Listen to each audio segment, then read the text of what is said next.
How do we last longer? Today's guest is Chloe Macintosh, founder at Comma, a sexual wellness practice focused on the science-based idea that pleasure is health. Masturbation is your training ground for the sex you want to have. So if you masturbate in 5 minutes in front of porn, this is likely to be the kind of experience you're going to recreate when you have sex. So use your masturbation to train yourself to last longer. Don't come, just see, stretch the time, try new things, get yourself to those high states of arousal and maintain that. It's something that needs to be mastered. Leave society the way it is. We can't change everything, but do the work on yourself. You have access to this body. No one is taking it away, hopefully, and if it is, then that's something that should be condemned. But in most cases, the people we're talking to, they have access to that body and they don't have an excuse not to go explore now. What are some things that anyone can do to have better sex? Okay, first, bringing awareness to the pelvic floor. Start believing that this set of muscle is really, really important for you, for your health, for your longevity, for your mobility when you get older, for your sex life as a whole. It's so important. We don't train it. Some men I meet don't know they have a pelvic floor, right? Zero awareness for this incredibly valuable set of muscle. And then start training it every day. Start little squeezes, little pushing, just start, and this is like this, clenches your anus, right? That's the pelvic floor. Oh, that's the pelvic floor. That's the pelvic floor. Clenching trying to stop peeing. I've heard about that.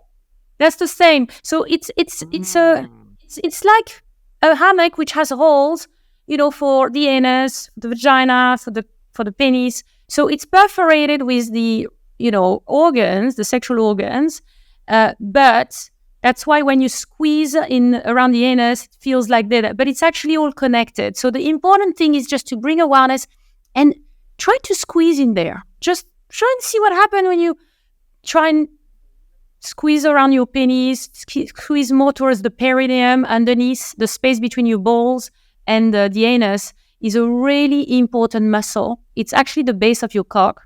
It's a third of the penis is inside the body. And that area there is really important for healthy erection, lasting longer, also good control so that you can have more options when you have sex, that you don't go, that's happened to me, shit, you can actually feel more what's happening before it happens. So training the pelvic floor is number one. Everyone, women, men, all gender, all sexuality, every day, the same way you brush your teeth. While you brush your teeth, squeeze, push.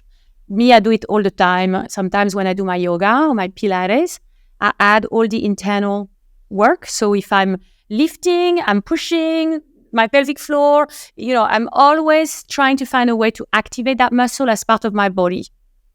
And like you said, like you said, I don't mean to interrupt so much, but it's like you said, it's like we are constantly sitting, and so that muscle is constantly weakened. So it's literally something that we should build into our training.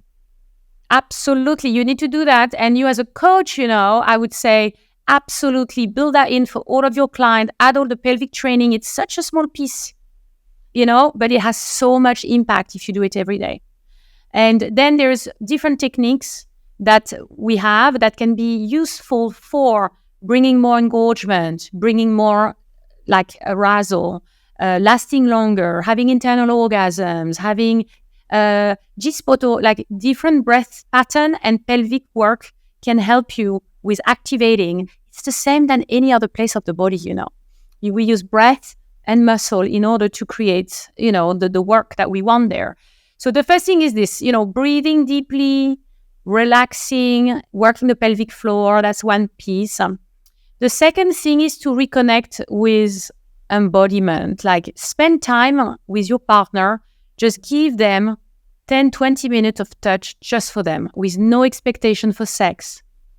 Not even in the back of your head, not even if they're getting all excited and now you want to go there. No, you just give them 20 minutes of completely dedicated touch that they can guide you towards what they like. There's no, embarrassment to tell you're doing anything wrong because you're there to serve them.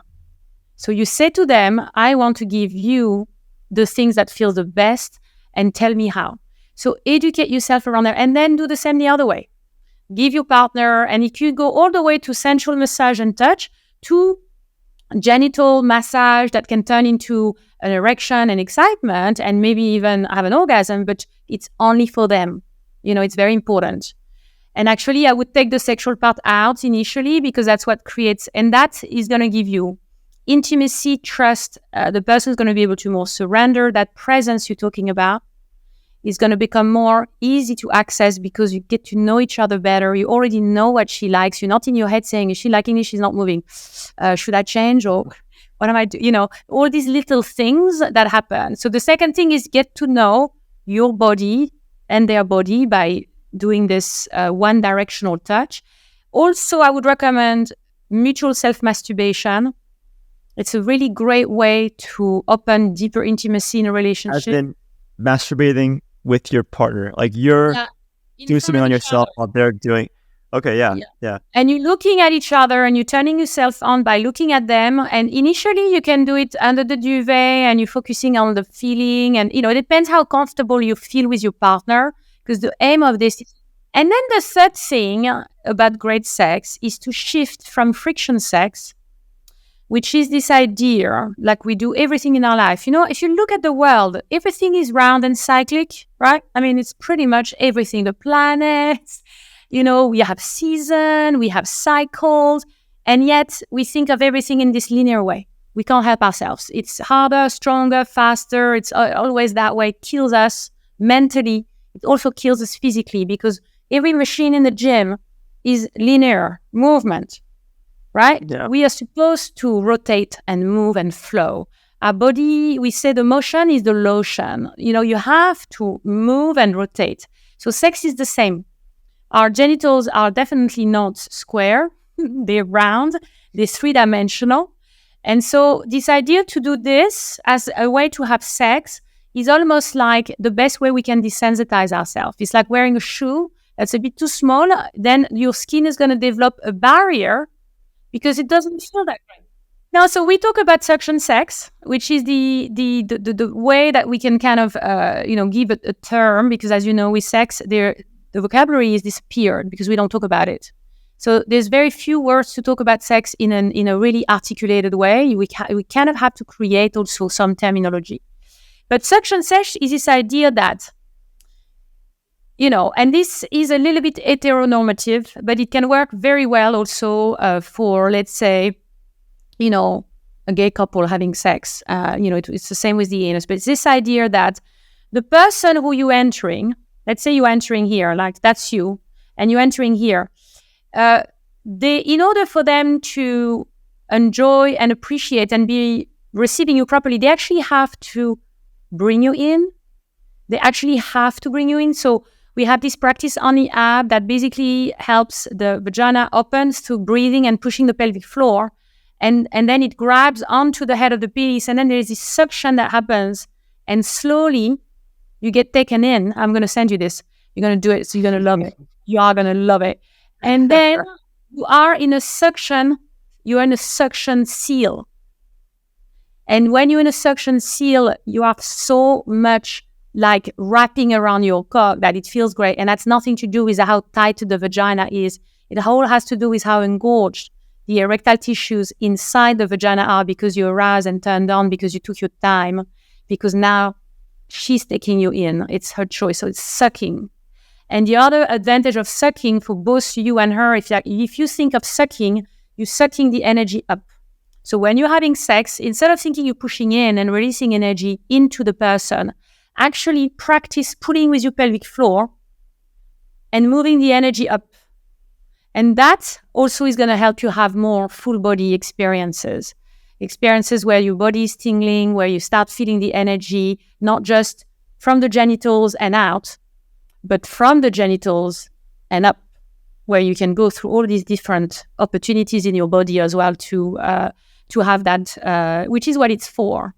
Sexual energy is there to clean up what's blocked. It's the freeing, surrendering energy that flows, for us to also release our stress and trauma. So it's a very important part of even our mental well-being, because if we have that release, we all know it, we've been there. When you have that release that feels really good and deep, you're distressed.